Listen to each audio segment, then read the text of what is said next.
चंदा जिस घर में खाना बनाने का काम करती थी, वहाँ एक और खाना बनाने वाली काम पर लग गई थी, जिसका नाम था रूपा। रूपा बहुत ही सीधे साधे स्वभाव की औरत थी।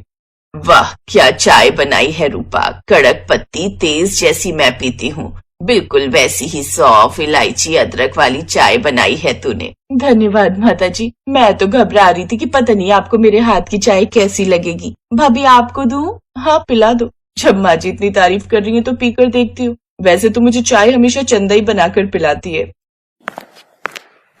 सुमन ने भी जब रूपा के हाथ की चाय पी तो सुमन को भी उसके हाथ की चाय बहुत अच्छी लगी। माँ जी सही कह रही हैं, चाय तुमने बहुत अच्छी बनाई है रूपा। चंदा, चाय तो तू भी अच्छी बनाती है, पर रूपा के हाथ की चाय में कुछ अलग बात है। रूपा ने इसे अच्छे से काढ़ा है, यही शायद इस चाय की खासियत है। सबके मुंह से रूपा की तारीफ सुनकर चंदा के मन में ईर्ष्या उत्पन्न हो जाती है और वो जल भुन जाती है। अब तो रोजाना ही ऐसा होने लगा। रूपा के हाथों का खाना सभी को पसंद आने लगा। एक दिन चंदा ने जलन में आकर चावल जला दिए। इससे पहले ऐसा कभी नहीं हुआ था। सुमन ने उसे बहुत डांटा। चंदा, तुम्हारा ध्यान कहाँ था? आज से पहले तो तुमने कभी ऐसा नहीं किया। तुम्हारे हाथ का खाना अच्छा बनता था, पर अभी कुछ दिनों से मैं देख रही हूँ कि तुम खाना ठीक नहीं बना रही हो। कहीं ऐसा ना हो कि मुझे तुम्हें काम से निकालना पड़े। मालकिन, ये क्यों नहीं कहती कि रूपा के आने के बाद आपको उसी के हाथ का खाना पसंद है, इसीलिए आप मुझे जानबूझकर काम से निकालना चाहती हैं। अभी मेरे हाथ का खाना क्यों पसंद आएगा? क्योंकि इस घर में सबको रूपा ही सही लग रही है, उसी के हाथों का खाना सब पसंद कर रहे हैं। देख चंदा, तू ज्यादा बोल रही है, ऐसा कुछ भी नहीं है। हमारे लिए जैसी तू है वैसी ही रूपा है। तुम दोनों हमारे घर में खाना बनाने का काम करती हो और दोनों को ही पगार देती हो। मैं तो तुम्हें रूपा से ज्यादा तनख्वाह देती हूँ। अगर आज के बाद ऐसी बात की तो मैं तुम्हें सचमुच निकाल दूंगी। सुमन की बात सुनकर चंदा और ज्यादा चिढ़ गई। सुमन बाहर गई तो उसकी सास बोली, सुमन,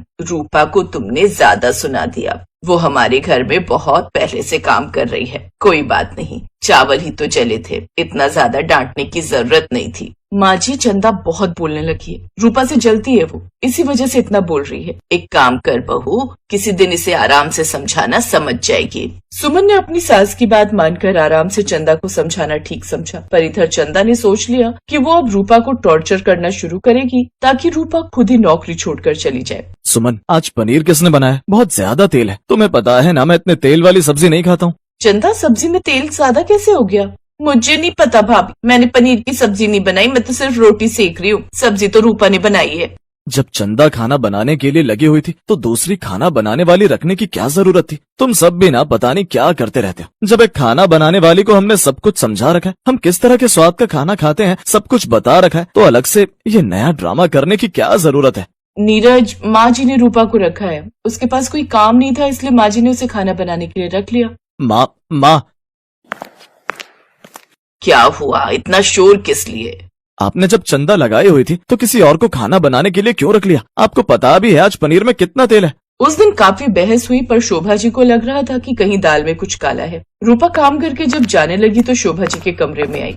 माता जी, आपने मुझे बहुत विश्वास के साथ काम पर रखा था, पर आज जो कुछ भी हुआ, मैं सच कहती हूँ, भगवान कसम, मैंने पनीर में तेल ज्यादा नहीं डाला था। मुझे नहीं पता कि पनीर में तेल ज्यादा कैसे हुआ। मैंने आपके कहे अनुसार बहुत कम तेल में सब्जी बनाई थी, पर मैं कुछ देर के लिए रसोई से बाहर गई तो चंदा ने झटपट से सब्जी को डोंगे में डाला और बाहर से आपको परोस दी। मुझे कुछ कहने का मौका ही नहीं मिला। माँ जी, मैं काम नहीं कर पाऊंगी, मुझे माफ कर दीजिए। मेरी हिम्मत नहीं चंदा से पंगा लेने की। रूपा, मैं तुझे रोकूंगी नहीं, पर इतना जरूर कहूंगी कि कभी भी अन्याय के आगे सिर नहीं झुकाना चाहिए। अगर तुम्हारे साथ गलत हुआ है और तुम बिना साबित किए कि तुम गलत नहीं थी चली जाओगी तो सब तुम्हें गलत ही समझेंगे। क्या तुम नहीं चाहोगी कि तुम्हारी सच्चाई सबको पता चले कि असली गुनहगार कौन है? शोभा जी की बात बिल्कुल सही थी। जब रूपा ने कोई गलती ही नहीं की थी तो रूपा नौकरी छोड़कर क्यों जाए? रूपा ने अपना फैसला बदल दिया और वापस रसोई में काम करने लगी। अरे, मुझे तो लगा था इतनी बातें सुनने के बाद तू नौकरी छोड़कर चली जाएगी, पर तू तो बड़ी ढीठ निकली, अभी भी रसोई में काम कर रही है। रूपा ने चंदा की किसी बात का जवाब नहीं दिया। तभी सुमन रसोई में आ गई।